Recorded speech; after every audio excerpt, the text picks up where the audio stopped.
Okay, so I want to know, how long have you guys been in Washington, D.C., and then what's been the mood like so far? I got to ride on the train on Saturday, and that was really interesting. There were special invited guests, some of them old-line Democrats, really families basically that had supported Barack Obama early on.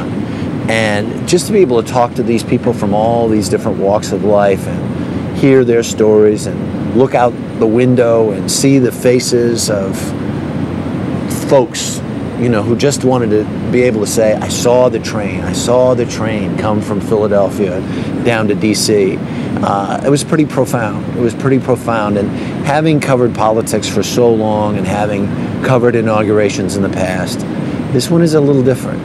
The country is, really being tested. And there really is a sense, you can see it in all the polls, this president has the wind at his back from the standpoint of the support of the public. People want to see him succeed. And I think in a way that, for so many different reasons, not only because it's in all of our best interest, but also because he is the first.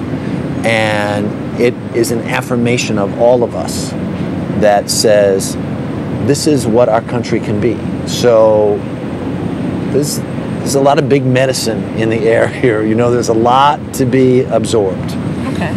I know that you guys are doing a live remote. How many days are you going to be here live doing the early show, and what's that experience been like? Well, we were here all weekend, doing lots of stories and on the mall during the concert on Sunday. We did a broadcast on Monday. We'll do one on Tuesday, do one on Wednesday. We would spend a lot of time on the campaign trail. And so in its own way, this is sort of a logical ending to a year and a half or 2 years out, doing little tiny events that got a little bit bigger and a little bit bigger and a little bit bigger. So this makes sense. It makes sense to be here. There's so much at stake. Everybody has a reason to care about what's happening in Washington, D.C. this week. How much preparation does it take for you guys to get that live broadcast going?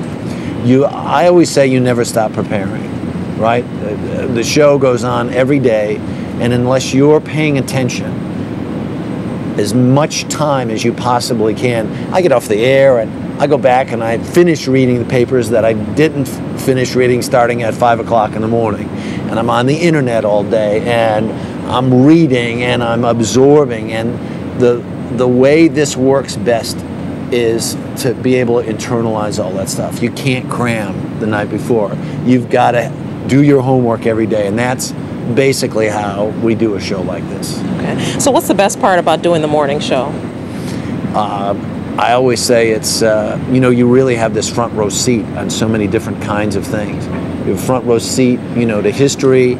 We have this conversation Monday morning with Stevie Wonder. Stevie Wonder was responsible in great part for even creating the Martin Luther King Jr. holiday.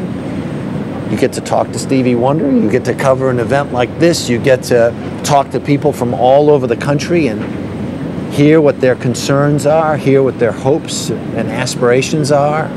This is an amazing job.